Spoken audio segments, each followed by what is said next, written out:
I mean, there's nothing in the world like being out, in the middle of nowhere, especially for days on end, and being with these those creatures are like, they're magical. Like what they can do is just straight magical. Welcome to 10-Minute Travels. With me as always is Phil Freeman. And with me as always is Shane Patrick.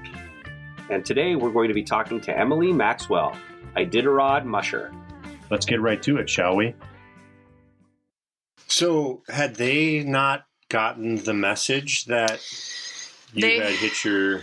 Why weren't they there? They had, and what I found out later, because in my mind, what I've always heard is, if you have trouble like that, you hit your SOS button, officially your race is over, and they send somebody out to check on you and see what you need. And of course, nobody had come. And I found out then that they don't actually have the infrastructure to be able to have a snow machine at every checkpoint. So normally, if they do go out and check on somebody, they've borrowed a snow machine from, say, a villager, sure, or say somebody traveling outside of the race, like my two friends were. But as they said, riding snow machines through there was so dangerous that they didn't want to go out at night, because they had rolled their machine the night before on there.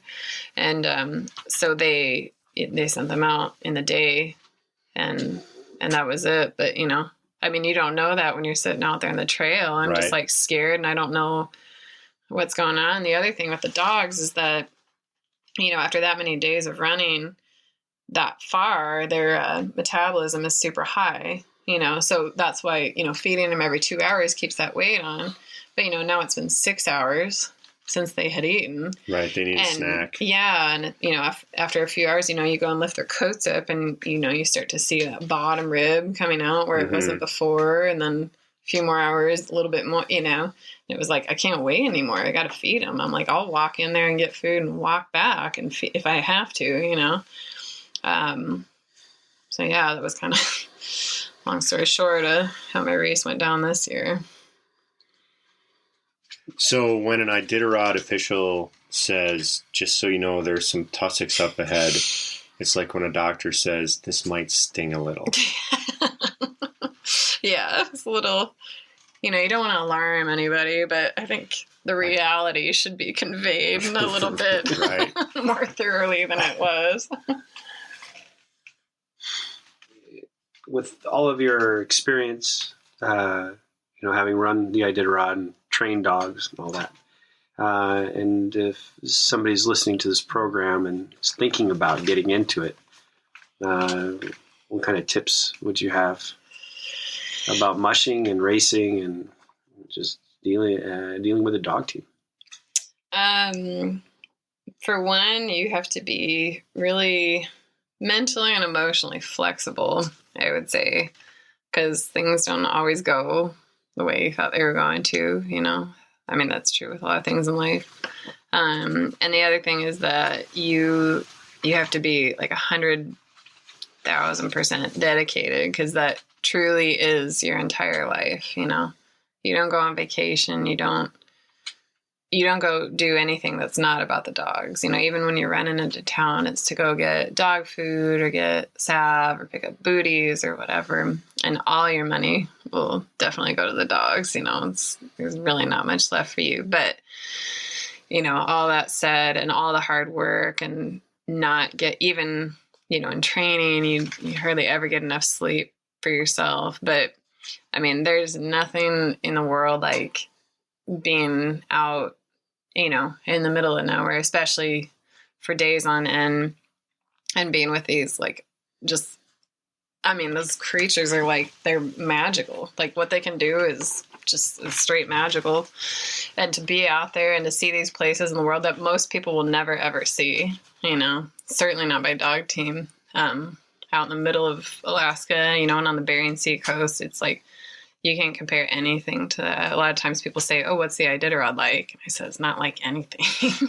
There's nothing else like it, and so all that time, it's so worth it. And not even just for the finish line. The finish line is kind of it's a finish. There's not that much to say about it, but everything in between is just, it's amazing.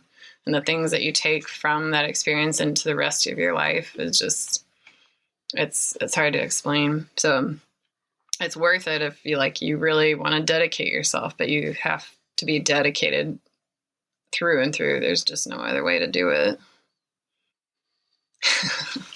Get ready to drain your bank account, I guess, is the moral.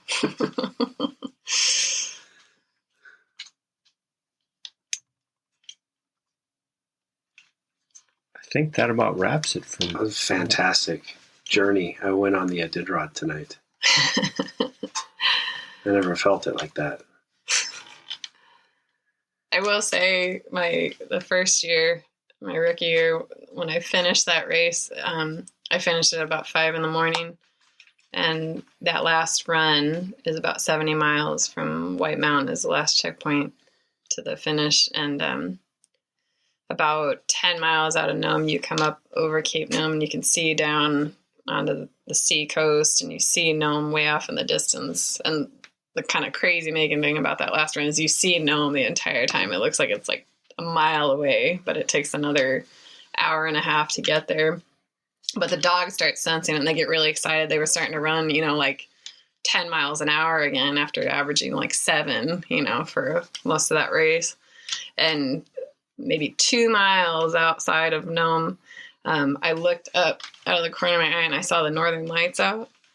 And I really thought I was hallucinating for a second because I hadn't seen them the whole race. I thought, no way. And I look back, I'm looking at the dogs, and I look up and I see them again. I'm like, oh my God, that's amazing. What a Alaskan moment. That was 2 years almost to the day after I moved up here, and I'm doing this race and the lights are out. It was awesome.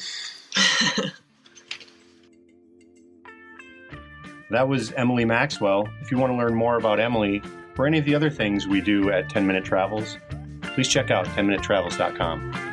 And we want to remind you to make sure that your sense of humor matches your sense of adventure. And please like, subscribe, and share this podcast on all the platforms.